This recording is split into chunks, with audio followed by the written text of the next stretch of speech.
생에 야망이 있다면 그것은 평생 주님께 봉사하는 것이다.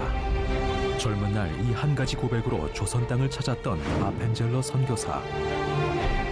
이곳 서천은 17년간 그의 선교 활동이 마무리된 장소다. 안타까운 불의의 사고로 하나님의 부름을 받았지만 20대의 젊음을 온전히 헌신했던 아펜젤러 선교사. 그의 삶은 어두웠던 조선 땅에 믿음을 밝히는 거룩한 빛이 됐다.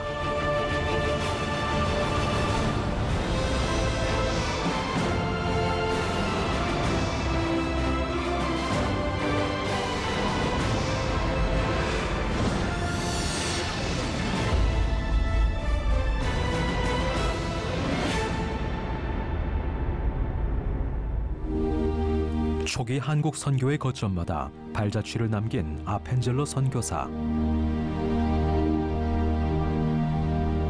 1885년 4월 제물포로 입국해 배제학당과 정동제일교회 등 조선 땅 곳곳에 복음을 전하려 했던 그는 1902년 어청도 해역에서 선박 충돌 사고로 별세했다. 사실 지금 한국을 생각하고 130년 전의 한국을 생각하는 것은 전혀 다릅니다. 130년 전의 한국이라고 하는 사회는 정말 미지의 나라, 정말 서양에서는 알지도 못하는 나라, 이 나라에 대해서 사실 구체적으로 알지 못하는 상태에서 오는 그런 미지의 나라였기 때문에 선교사들에게서는 굉장히 모험이고 두려움이 있었죠. 그럼에도 불구하고 선교사들이 이제 한국에 찾아올 수 있었던 것은 역시 복음에 대한 뜨거운 마음이 없이는, 그리고 그것에 대한 하나님의 부르심에 대한 확신이 없이는 올 수 없는 것이고, 이곳에 와서 그들의 삶을 다할 수 있는 그 희생이라고 하는 것은 그렇게 어떤 일시적인 감정에 의해서는 불가능한 것이라고 생각합니다. 그리고 특히 아펜젤러가 이곳에 와서 사역하는 과정 속에 한국의 감리교회라고 하는 교회의 어떤 그 바탕을 만들어 놓고 조금 더 사실 이런 사고가 없었다고 하면 더 오래 사시면서 한국을 위해서 많은 일을 하셨겠지만 안타깝게도 이제 해난 사고에 의해서 일찍 별세하셨지만은 그분이 그 마지막까지 한 학생을 살리기 위해서 굳이 안 들어가도 되는, 어떻게 보면 그러나 자신이 사랑하는 조선 사람, 또 특히 자신이 양육하는 학생을 버려두고 자신만 살 수 없다라고 하는 생각으로 그 3등 칸으로 내려갔다가 결국은 올라오지 못하는 그분의 마지막 그 섬김, 그것은 한 사람을 위한 것이 아니라 사실은 그 한 사람은 결국 우리 조선 사람, 꼭 한국인 전체를 그가 그렇게 사랑했다라고 말할 수 있는 그의 마지막 죽음을 통해서 보여준 교훈이 아닌가, 이제 그런 생각을 하게 되죠. 가장 다급한 순간에 자신보다 타인의 안위를 먼저 생각했던 사람. 조선에서의 17년, 아펜젤러의 선교 사역은 그렇게 마무리됐지만 하나뿐인 생명조차 아끼지 않은 그리스도의 사랑과 복음의 씨앗은 그의 죽음을 넘어 조선 땅 방방곡곡에 전해졌다.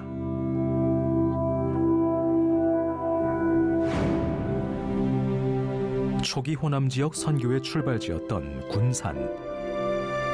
물길 걷아 출입이 자유로웠던 곳으로 선교 스테이션이 조성됐다. 이곳에 선교의 기틀을 마련한 전킨 선교사. 군산 초가집에 거주하며 전도대를 꾸려 곳곳을 다녔고, 풍토병으로 인해 사랑하는 자녀 셋을 잃고도 복음 전하는 일을 그치지 않았다. 효과적인 선교를 위해서는 이 조선 반도를 그냥 내키는 대로 혹은 선교부가 생각하는 대로 가서 선교하는 것보다는 전체를 좀 아울러서 선교하기 위해서는, 그리고 효과적인 선교를 위해서는 지역 분할이 필요하겠다. 그래서 전국을 이제 어느 지역은 어느 선교부가 맡을 것인가라고 하는 것을 구체화시키는 작업을 하는 데 있어서 그 역할을 주도하는 것도 역시 남장로교 선교사들이라고 볼 수 있습니다. 그래서 장로교회와 감리교회가 선교사들이 협약을 해서 이 당시에 팔도를 이제 나누어서 지역별로 책임 선교라고 하려는지 그 지역을 맡아서 선교하도록 그렇게 결정을 하게 됩니다. 그리고 그 과정 속에서 남장로교회 선교부가 맡은 곳이 호남이었습니다. 호남 선교 지역 중 전주를 중심으로 선교 활동을 벌이며 학원 선교를 구체화시켰던 전킨 선교사. 서문교회에 예배당을 짓다 종탑을 완성하지 못한 채 별세했지만 그의 뜻은 그대로 이어져 갔다. 호남 지역의 어머니 교회로 불리는 전주 서문교회. 전킨 선교사 별세 후 그의 신앙과 사역을 기리기 위해 세워진 교회 종각은 100여년의 역사를 간직한 채 지금도 보존돼 있다. 서문교회가 호남 지역의 모교회라고 하는 것은 선교사들의 거점을 이 서문교회를 중심으로 하는 지역을 삼았기 때문이고, 또 실제적으로 서문교회를 중심으로 하는 이 선교사들의 사역이 이 지역 전체에 많은 영향을 주었기 때문에 실제적으로 서문교회가 그런 역할을 했고, 또 서문교회에서 분립되어지는 16개 정도의 교회가 있는 걸로 알고 있는데 16개 정도의 교회가 이 서문교회로부터 이 지역에 전파되어진 것을 볼 수 있습니다. 그리고 이 교회의 중요성이라고 하는 것은 전주 지역의 교회를 많이 분립시켜서 교회를 성장시켰다는 것도 의미가 있지만, 실제적으로 선교사들이 전주를 거점으로 해서 활동하는 중심 교회 역할을 했고, 그 다음에 이 지역의 소위 교육 사업이라든지 의료 사업이라든지, 또 나아가서 식민지 시대의 독립운동의 어떤 그 구심점 역할을 하는 지도자들이 이 교회에서 또 배출되면서, 또 이 교회 특별히 담임 목사님으로 사역했던 분이 독립운동에 이제 직접적으로 관여하시면서 영향을 크게 미쳤기 때문에 어떤 면에서 복음 선교에 있어서도 큰 영향을 미쳤고, 또 이 지역의 교육에 있어서도 큰 영향을 미쳤고, 또 동시에 의료 사업에 있어서나 또 큰 역할을 미쳤고, 그다음에 교육에 있어서도 유치원서부터 다양한 측면에서의 어떤 사역자들이 이 교회에서 배출됐고 이 교회를 통해서 사역을 했습니다. 그래서 이 전주 지역에 그야말로 사립 학교로서의 그 기능을 해나가는 선교, 소위 미션 스쿨들의 영향들이 이 교회를 중심으로 해서 사역자들의 사역이 있었기 때문에 전주 지역에 큰 영향을 미쳤다, 이렇게 볼 수가 있고요. 미국 남장로교회 선교사들의 선교 거점이 됐던 서문교회는 레이놀즈 선교사의 헌신으로 유림과 동학의 땅에 하나님의 교회가 우뚝 세워지게 됐다. 이분의 역할 중에서 가장 큰 역할은 역시 우리가 지금 보고 있는 성경을 번역하는 일에 가장 큰 공헌을 한 분이라는 겁니다. 처음에 언더우드 선교사가 성경 번역을 위한 번역위원회를 정동에서 시작을 했습니다만은 그것이 이제 진행이 안 되고 미진하는 상태에서 레이놀드 선교사가 그 일에 이제 동참하게 되면서 실제적으로 이때부터 레이놀드 선교사가 번역위원장을 맡게 됩니다. 그리고 우리가 지금 사용하고 있는 성경의 모체가 됐었던 1911년판 성경을 완역하는 데 있어서 가장 결정적인 역할을 한 사람이 레이놀드 선교사인데, 레이놀드 선교사는 구약 성경 예레미야서를 제외한 나머지 전체를 레이놀드 선교사가 사실은 처음 번역을 했습니다. 그리고 신약 성경은 고린도 전후서를 번역했습니다. 그러니까 우리가 지금 사용하고 있는 성경의 원형이 될 수 있는 1911년판 완역 성경이 이분에 의해서 이루어졌다라고 하는 것을 우리는 기억을 해야 될 겁니다. 한국판 마틴 루터라고도 불렸던 레이놀즈 선교사는 모든 이들이 읽을 수 있도록 성경을 한글로 번역하는 작업에 몰두했다. 성경 번역은 단지 한국 교회 역사에 끼친 의미만이 아니었다. 성경 번역을 통해 우리말을 정화하고 우리말 문법 체계를 이루어갔다는 점에서 매우 중요한 일이 됐다.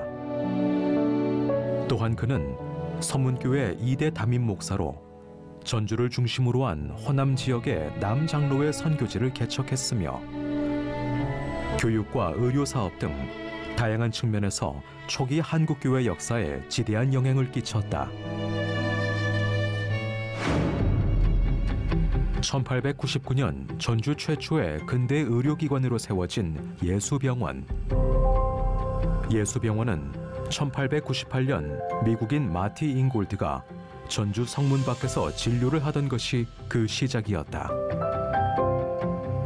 1980년대까지만 하더라도 전국적으로 전주 예수병원 하면 모든 중환자들이 모인다라고 할 만큼 많은 사람들이 이곳에 이제 모여서 치료를 받을 수밖에 없을 만큼 진료 수준이 높았고, 또 많은 사람들이 신뢰할 수 있는 그런 병원이었습니다.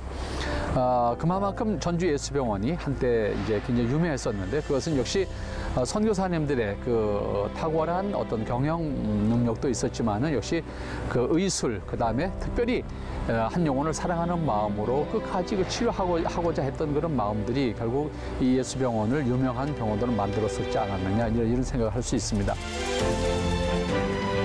사람을 살리는 일이란 보이는 육신의 질병을 치료하는 일에서부터 보이지 않는 예수를 알게 하는 것. 예수병원에 헌신한 선교사들은 이것이야말로 진정한 생명을 살리는 일이라 여겼다.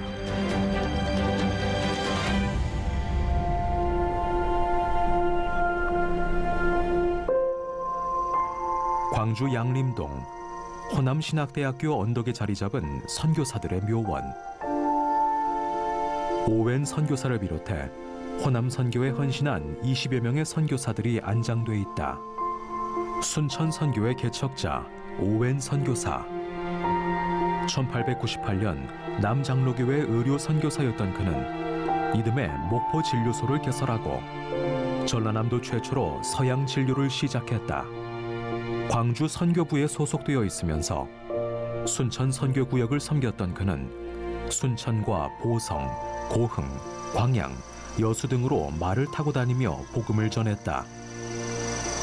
사실은 우리 이 한반도를 놓고 봤을 때 38 이북의 평양이 어떻게 장로교회의 어떤 그 중심지였다 이렇게 본다고 하면 남쪽으로는 순천이다 할 만큼 순천 지역의 이 선교사들의 그 선교 활동이 대단히 활발했고 많은 지역에 그리고 많은 고을에 예배당을 짓고 그래서 복음을 전파하고 교회를 세워가는 그런 역사를 진행했고 그다음에 경제적 기반이 이제 농업이었기 때문에 농업을 통해서 어떻게 하면 좀 더 경제력을 좀 높일 수 있고 생활 수준을 높일 수 있을까라고 하는 측면에서 경제적인 어떤 그 농업 기술을 전수한다든지 내지는 그 농촌 지역에서 생활의 어떤 개선을 어떻게 할 것이냐라고 하는 문제까지 선교사들의 많은 영향을 미치면서 실제적으로 복음 전파하는데 굉장히 큰 이제 그 결과를 열매를 맺을 수 있었던 곳이 이제 순천 지역이다 이렇게 볼 수 있습니다.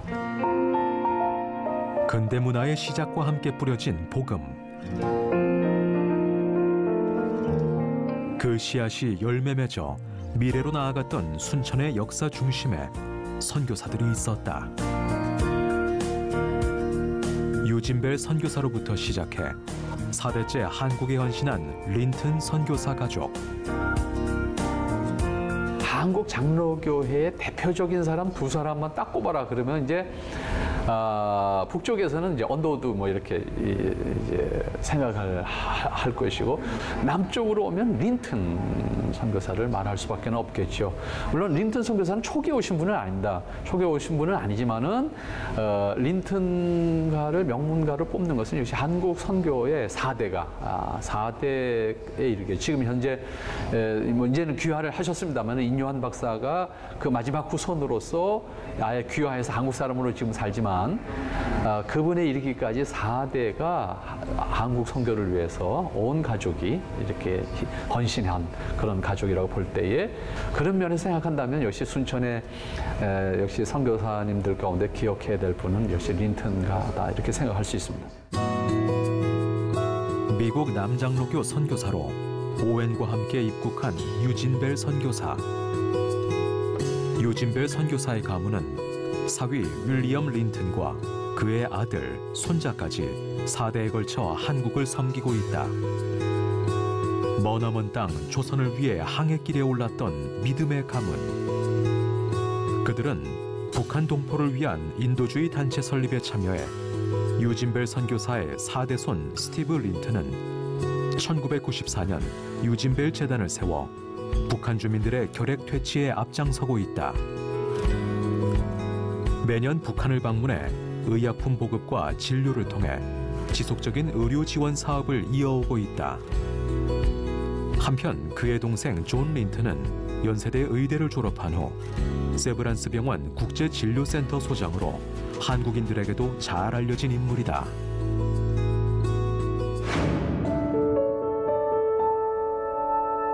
초기 순천을 중심으로 호남 지역 교육의 기틀을 세웠던 매산학교. 프레스톤 선교사를 중심으로 이루어졌던 역사의 흔적은 형태가 그대로 보존되어 지금도 매산학교 부속 건물로 사용되고 있다. 콩밭이 대부분이었던 호남 땅을 바라보며 조선이라는 콩밭에 콩을 심으면 콩알보다 많은 아이들이 예수를 믿게 된다는 꿈을 가졌던 프레스톤 선교사. 한국 이름 변요한 선교사로 헌신했던 그의 꿈이 이루어지는 데까지는 그리 오랜 시간이 걸리지 않았다. 실제적으로 이 매산학교가 이렇게 크게 커지게 되는 것은 매산학교 출발 시점이 사실 일제강점기와 같이 있었기 때문에 초기에는 성경을 가르치는 곳으로 출발을 했고 거기에 이제 조금 덧붙여서 이제 그 인문교육을 하는 수준이었습니다. 하지만 일제가 이제 그 성경교육을 못하게 함으로써 사실은 초기에 학교로 세워지는 과정 속에서는 굉장히 어려움이 있었습니다. 어려움이 있었는데 그런 과정을 이제 지나가면서 1916년인가요? 그즈음에 가서 이제 학교로 정식으로 이제 인가를 받게 되고, 그러나 일제 시대에 학교로 정식 인가를 받는다라고 하는 것은 일제의 교육 감독을 받아야 된다라고 하는 것이 조건이었기 때문에 실제적으로 이 성경 교육이나 민족 교육이나 하라고 하는 것은 대단히 제한적이고 민족 교육 같은 것은 사실상 불가능했다고 볼 수 있죠. 그래서 이 학교도 마찬가지로 1937년에 와서 결국 남장로교 선교부가 이 신사참배 강요와 더불어서 이제 일제의 강제가 있었을 때에 강요가 있었을 때에 남장로교 선교부가 운영하던 이 호남 지역 전체 학교를 다 자진 폐교하는 상황으로 가거든요. 그 과정 속에서 이 매산학교도 마찬가지로 1937년에 자진 폐교하는 그런 수순을 밟게 됐고 이제 해방 이후에 바로 직후에 1946년도에 다시 복원하는 그런 과정을 거치면서 현재에 이르게 됐습니다. 그래서 처음에는 지금은 중학교, 고등학교도 남녀 고등학교 이렇게 나누어져 있습니다만은 처음에는 이런 규모의 학교는 아니었습니다. 일제 강점기를 거치며 한국 근현대 역사와 함께했던 매산학교. 설립과 폐교, 재건으로 이어지기까지 많은 이들의 헌신과 노력은 매산학교의 역사에 고스란히 남아있다. 전남 여수에 자리 잡은 애양원은 일제강점기 한센병 환자 치료를 위해 광주에 먼저 설립되었다가 1925년 이곳에 터를 마련했다. 그 후 한센병 환자 600여 명을 옮겨와 치료하는 것으로 본격적인 진료가 이루어졌다. 소록도가 국립병원이라면 애양원은 민간병원인 셈이었다. 당시 애양원은 병원만이 아니라 환자들이 생활할 수 있는 집터까지 마련했다. 이곳에서 선교사들은 나병 환자들을 돌보며 육신의 구원은 물론 그들에게 영원한 생명을 전했다. 이쪽으로 내려오게 되는 것이 이제 1926년, 27년 이 여간에 이제 내려오게 됩니다. 내려와서 이곳에서 정식 병원으로 개원을 하고 그다음에 병원만을 개설하는 것이 아니라 이제 이 일단 치료가 돼서 음성 환자가 돼 있는 분들에 대한 어떤 생활 대책, 그다음에 그 사람들의 어떤 그 삶의 질을 이제 높일 수 있는 방법을 찾기 시작했죠. 이때부터 이제 이 지금 현재 애양원이 있는 이 애양원 교회를 중심으로 해서 그 건너편에 이제 그 한센 환자들의 어떤 집단 거주지가 만들어지게 되고 이제 수용소의 개념이 돼서는 안 되니까 가정을 가지고 생활할 수 있는 그런 마을을 만들게 되고 그다음에 그 사람들의 생활을 스스로 해결할 수 있도록 하기 위해서 양계나 양돈 기술을 이제 가르쳐줬고 그다음에 그러한 시설들을 마련해 줌으로써 이제 그들이 자활을 할 수 있도록 이렇게 이제 만들어 갔던 겁니다. 모두가 꺼려하는 환자들을 격리하는 수용소가 아니라 그들이 인간답게 살 수 있도록 그 터전을 마련해 주었던 애양원. 질병이 죄 때문이 아니라 하나님의 사랑을 나타내기 위한 증거라는 고백에 이르기까지 그들을 섬기고 사랑했던 선교사들의 헌신이 있었다. 그 모두가 그리스도의 사랑 때문에 가능한 일이었다. 아마 선교사들이 지역 주민과 구별되는 자신들만의 세계를 이뤘다면 아마도 그들에 대해서 반발할 수도 있습니다. 그러나 초창기 온 선교사들은 이 지역 사람과 함께 하기를 원했고 한국인의 모습으로 또 한국인의 음식으로 힘들고 어려운 사람들을 적극적으로 도왔기 때문에 그런 반감 없이 쉽게 복음을 받아들였습니다. 또 특별히 교회만 세운 건 아니고 학교를 세우고 병원을 통해서 그 사회에서 소외받고 버림받은 사람을 그리스도 사랑으로 돌봤기 때문에 이 지역의 많은 사람들은 기독교를 긍정적인 마음으로 받아들인 겁니다.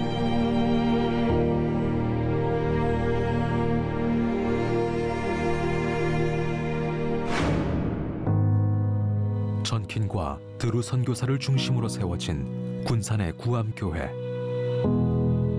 호남 기독교의 출발지이며 민족 교육의 요람이자 서양의학의 도래지였던 이곳도 일제강점기의 어둠은 피해갈 수 없었다. 일제들이 이제 이 군산 지역에 이제 들어와서 살기 시작하면서 본래 교회가 있던 곳에 선교사들의 활동이 여러 가지 제약을 받게 시작됩니다. 그때 이제 선교사들이 지금 현재 구암교회가 있는 이 구암동 일대를 매입해서 이 구암동으로 선교 스테이션을 옮겨오게 됩니다. 그 과정 속에서 이제 이 구암 쪽으로 이제 따라 나온 성도들 중심으로 해서는 이제 구암교회가 형성이 되고. 암울했던 일제의 핍박 속에서 자주 독립을 위해 호남 최초의 독립 만세운동을 주도했던 구암교회. 초기 선교사들은 조선 땅에 몰아친 역사의 시련을 온몸으로 함께했다. 이로써 우리 민족은 하나님의 자녀인 존귀한 백성임을 깨닫게 됐고 하나님 앞에서는 누구나 평등하며 누구도 억압할 수 없다는 생각을 갖게 됐다. 그건 바로 자유와 평등, 사랑을 가르친 기독교 정신에서부터였다. 그러나 초기 선교사들은 희생하고 봉사하고 어려운 자와 함께했습니다. 예수 그리스도의 삶의 모습을 우리에게 보여줬기 때문에 많은 사람들이 기독교에 대해서 긍정적인 생각을 갖게 된 겁니다. 그렇다면 한국교회가 그 외적인 숫자에 매이지 말고 그리스도의 사랑을 몸소 실천하고 힘들고 어려운 사람에게 더 큰 관심을 보인다면 기독교에 대한 새로운 평가가 이루어지고 또 교회가 이 지역이나 또 사회, 한국의 중심이 되지 않겠는가 그런 생각을 합니다.